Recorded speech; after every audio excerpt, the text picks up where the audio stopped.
it is Aliki here from Puerto Escondido, a beautiful beach town in Mexico which is famous for being the best surfing spot. I will show you all the amazing beaches around here and also the ones you can avoid. There is one thing in the airport that you can avoid, and that's gonna save you some money. And also I'm gonna share with you a few important things you need to know before traveling here. So I have to start with Zicatela Beach because it's the biggest, the most famous beach. Why really this place is famous for, because it's also called the Mexican Pipeline, because the waves are crazy, they are so good, and they really attract the best surfers around the world. So this beach will be perfect for professionals, people who are very experienced in surfing and want to challenge themselves, because during the good season, which is from May until August, the waves can reach 7 meters.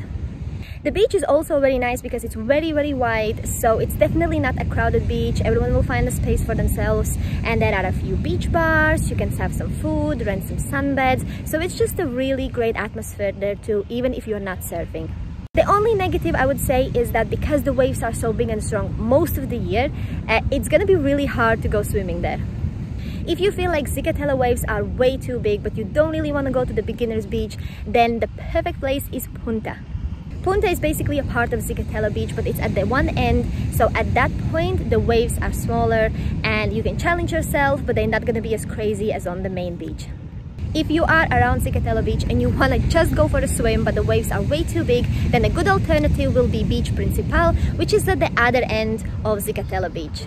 Again, really, it is the same beach, it's a part of Zicatela Beach, but the way how it is, like, it's on a side of the end of the beach, basically the waves are not that strong there.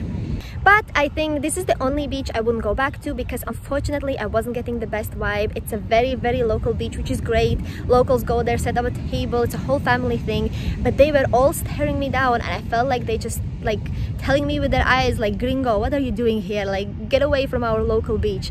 So maybe it's just me, I'm the problem. But also there, because there are a lot of food, there were a lot of stray dogs. And my experience was quite fine, they were not aggressive, but I know in other countries they can be, so I can see how this could be a bit disturbing for someone. Next on the list we have Manzanilla Beach, and I love it. It's one of my favorites because the atmosphere there is amazing. It is a very small beach, so it gets very crowded, but on the other hand, it's amazing people watching spot. On that beach, you can't surf, it's a really small beach, but you will find sunbeds, cafes, and the best and cheapest seafood. The good news is you don't have to pay about the sunbeds as long as you eat there and drink there. They usually have a specific amount you have to spend. On the Manzanilla Beach, it is 500 Mexican pesos. Also, if snorkeling is something you want to do on your trip, then Manzanilla Beach will be the perfect one for that. The day when I had my goggles with me and I was ready to go, it was very wavy, and the best place where to snorkel is around the rocks, and I could just see waves hitting the rocks, and I was like, no, this is not a day for snorkeling. So I can't vouch for myself, but that is a place highly recommended for snorkeling. The beach next to Manzanilla Beach is basically the same. There are only a few rocks that separate them, but you can easily get to the other beach. I think the reason why it's not that popular is because a lot of boats go in and out there, so you will have loads of boats on the beach. You won't really have a spot where to chill because like the whole beach is full of boats. So I think that's probably the reason why it's not as popular, but also there are a few restaurants, so I'm sure you can get some amazing food, seafood there too. Alright, about the next beach, I have the most to say because that beach is the reason why I came to Puerto Escondido. This beach is very well known for being one of the best beach for beginner surfers. And yes, I can say the waves are amazing. It is definitely, for me personally, like the next level because the waves are quite high, but that's just purely because I'm coming here, I'm now here in May, and May is when the seasons change and the waves are actually a bit higher. The best season for beginners on that beach is from November until April. That's when the waves are like from 0.5 meter high to 2 meters, so it's like a perfect practicing ground.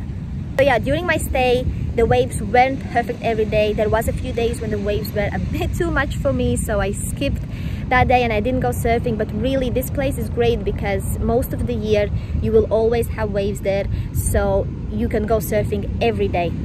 There is only one thing that I really have to mention, and that kind of bit ruined it for me. I would love to say that this beach is 10 out of 10, but it isn't. It is 9 out of 10 for me because because it is such a popular beach for surfers, for beginner surfers, of course a lot of people are going there. And some days we were like 50 people in the water waiting for the wave, and I literally had to miss so many waves because there were people in front of me going for the wave, and you know, I wanted just to avoid the clash. So yeah, sometimes I wasn't worried about the wave or falling. I was more worried about that someone's gonna like bump into me from the side. Because remember, this is a beginner's beach, so we all are learning there. We are not professionals there. We don't know how to perfectly maneuver, you know, between each other. So even if you catch the wave and you perfectly go straight, there always can be someone from the side, you know, smacking you off. So yeah, the plan was to come here, practice my surfing, get to that next level, but I feel like I personally just learned how to maneuver between surfers and avoid, you know, crashing into other people. But that's again probably just me, my problem, because I'm used to surfing in completely different waves, like really long white waves. This is like a proper nice waves. This was something completely new for me, so maybe I just wasn't ready for it, and maybe I need more time. But yeah, in general the waves are really great. It's a really cool spot, but some days it will be very crowded, it will be a lot of people, and that can a bit ruin the whole vibe. Regarding renting boards, it's very easy. There is a rental at the entrance of the beach. So to get to the beach you will have to walk down a lot of stairs, but once you get down to the beach, at the entrance of the beach there will be a board rental place. And at the beginning he said 250 Mexican pesos per person, but then because we were two of us, we kind of got the price down to 200 per person. Again, this beach is an option if you just want to go and chill there, but it is quite small, so there are a few sunbeds, a few cafes, but it can be very crowded. You might not find a spot there. And the last beach has something very, very special about it. So on this beach there is a non-profit organization that saves turtles. So this organization collects and saves eggs all over the area. They bring them in this one place where they basically make sure that, you know, the egg transforms into a little turtle, and then we can help by releasing the turtles into the ocean. This happens every day at 5 o'clock and it costs 150 Mexican pesos. This was just such a cute experience in Mexico. I absolutely loved it, and the little turtles were just absolutely adorable. I must say, you know, I understand that this is for tourists so they can take a picture with the turtle, but you know what? I loved it. It was so cute and I would do it again. So yeah, now I'm on this beach, and this beach also is just a cool beach where to chill. There are no beach bars, it's not that popular, so really I love that there are not too many people. The only problem is that it's kind of like at the one end of the town, and even if you stay very close to it, you still have to like walk at least 10 minutes to get to the actual beach, so I think it's just a bit out of the way. But yeah, if you like walking, then this beach is also a great spot. Okay, one last place I want to mention that is not actually a beach, it's a lagoon, but I have to mention it because it was so awesome. So the lagoon is like a 20-minute drive away from the town, so you can rent a bike and go there yourself. We found a place where we could rent a kayak for 300 Mexican pesos for the whole day, and it was absolutely amazing. Okay, so today we are out in lagoon kayaking, and I actually didn't want to go because I've heard rumors that here can be crocodiles. But then some locals said that there are crocodiles around this area, but apparently like they don't really come to lagoon like swim, they like chill on the side, which doesn't give me much confidence, but it seemed like a really cool idea to do, and it was just so easy to rent kayaks. So we are now in lagoon kayaking and I'm literally just all the time thinking about the crocodiles. Like I can't stop thinking about it. I all the time think, what if like one like swims next to us, and I'm just a bit paranoid, to be fair, but I'm gonna try to relax and enjoy this. But yeah, I've been looking on the sides all the time and just like looking out of from crocodiles. Yeah, so hopefully the day ends well and I can publish this video.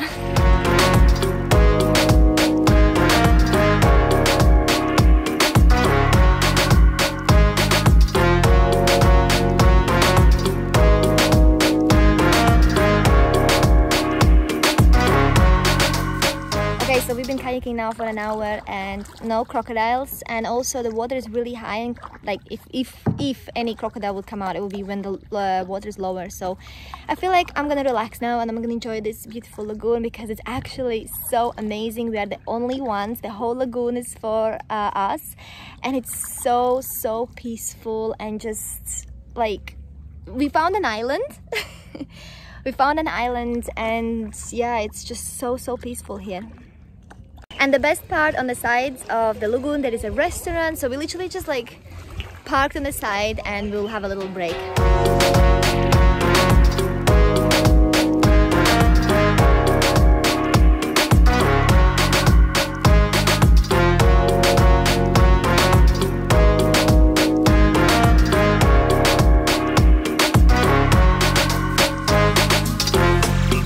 The lagoon is also famous because of the bioluminescent light. So the same place where we got the kayak, we also could get the tour. The tour cost 250 Mexican pesos, but because we were renting the kayak before, they gave us a discount and it was 200 per person. So yeah, we just thought, okay, we're already there, we'll do the tour. We went. I mean, it wasn't nothing extra special. It was just a nice night boat ride, and you know, just a nice way how to spend an evening. But what I have noticed is that in the town there are some agencies that charge like 80-90 American dollars for it, and I really don't think it's worth it. So yeah, I feel like if I would have paid for the tour and I would have been taken purposely there for the tour, I would be very disappointed. For me, it was a fun night thing. We were already there, we got a really cheap price, and you know, it was a fun thing to do. I'm glad I did it, but I don't think I would now, knowing what it is, recommend people to go on a $90 tour for it. Again, that's maybe just me, maybe I'm the problem, maybe, you know, after all the travels I didn't find it that special. Maybe some people would really enjoy it, but basically it was just like a lights in the water. And I think the problem is all the tour agencies have this one famous picture that all the agencies are using, and trust me, it's not like in the picture. So that's why I think I was just a bit disappointed, because I had this impression that that's how it's gonna look, and then we go there and it looks 10 times less. So I think that's the problem, that they advertise it way more than what it really is. Because at the end of the day, it was a really cool night boat ride. I did have fun, you know, it was a cool experience, so I don't regret it. But yeah, if I would have gone with a tour for $90, I probably would have regretted it. Okay, now when we have covered all these locations, we can move into very important things you have to know. Okay, first main thing I want to share with you is about the airport. In airport, there is absolute taxi monopoly. There is one stand offering taxi services, and they are so expensive. So don't go with them. Just get out of the airport, turn right, and then make your way like down the road. You won't get lost, it's just one road there, and at the end of the road there will be taxis waiting for you, and you're gonna get them way cheaper. The walk is like 3 minutes, maximum 5 minutes. Yeah, and just in general, taxis here are expensive. They are more expensive than in Mexico City, and I think it's because there is no Uber, so taxis really don't have a competition and they can charge whatever they want. So this is another reason why I think it's so important for you to understand which beach you're gonna go most and get accommodation close to that beach, because you will not want to be using taxis. A really great way how to get around the town, which I think is also one of the cheapest, the most convenient one, is rent a motorbike. So rent it long term while you stay here, or only just for a few days while you are, you know, exploring other beaches or the lagoon. Also, I want to prepare you, this place is not cheap. I think in general so far, I don't find Mexico cheap at all. I don't know why people say it's cheap. It's not, well, at least where I've been so far. And I thought this town it's not that popular. It's not like Cancun where everyone goes. So I thought it might be a bit cheaper, but to be fair, I don't think so. The meal for two usually costs around 600 Mexican pesos, and from where I've traveled so far, I feel like that's expensive. Also, if I compare it purely from surfing spots around South and Central America, I feel like the board rental is more expensive, the accommodation. So at the end of the day, the trip to Puerto Escondido has kind of, at least for me, turned a bit more expensive than what I thought it's gonna be. And the taxi situation didn't help. But in general, Puerto Escondido is a great spot if you're staying long term, you know, you just want to practice surfing or just have some cool chill beach time, because the town really has everything you need. It has a bank, it has 2 big supermarkets, it offers laundry services, a few actually, so really you have everything you need for a long-term stay. I definitely see the appeal of this place. I see why so many people like it, because although you do see a lot of tourists, it still feels like it's a very authentic Mexican town. Definitely prepare cash, because this is a cash paradise. I mean, all the board rentals, little shops. There are restaurants, and restaurants you can pay with a card, but usually they're gonna charge you percentage, so you will want to better pay with the cash. There are ATMs in the town, but they are just in a town center, so if you stay somewhere outside, you might run out of cash, and you don't want that to happen. I usually tend to stay in a town center, so I'm like, everything is around me, everything is convenient, but I think this is one of the rare places where I actually don't recommend staying in the town center, because the town center is quite, I mean, it's not far, but it is quite far if you want to walk to the beach. So I definitely recommend staying like more closer to the beaches that you're going to be going to. I, for example, stayed here in a really nice block with Airbnb apartments, with a pool, nice terrace. And that location actually I think is really good, because the main street there is full of restaurants, laundry, so really you will have no need to go to the town unless you need ATM and buy some food, because the two big shopping centers are also in the town. So yes, I think the most thing, if there is one thing you take away from this video, is to really research the area, understand the beaches, and understand where you will want to spend your time at. Because I think here in Puerto Escondido it is so important where you stay, because if you're gonna be far away from beaches, if you need to get taxis or rent a bike all the time just to get to the beach, I think it could ruin the experience, because it's so hot here that, trust me, you know, walking 20 minutes to the beach is not fun. Also, I purposely picked the place and lived close to the beginner surfer beach, and that was amazing, because I could just go in the morning, see how are the waves, if I want to surf the day, if I don't want to surf, and then, you know, I just go back, I change, and I go. I didn't have to take a taxi, you know, or just go to the beach blindly and hope that it's good waves. So I think, yes, it's really important where you stay in Puerto Escondido. If you have any more questions about trip to Puerto Escondido, then please feel free to message me on Instagram. I answer everyone, I really do. I voice message people if it's like a long answer. So yeah, I really answer everyone, whoever is asking me real, you know, travel recommendations, advice, any tips. If you have been to Puerto Escondido, make sure to comment your favorite beach in the comments below. I would love to see which one was your favorite one. Okay, the sun has gone down while I've been speaking, so it's time for me to finish. And I actually came to Puerto Escondido from Mexico City. I have a video on that, so if you're traveling there, make sure to check it out. Next, I'm going Oaxaca, so stay tuned with my travels in Mexico.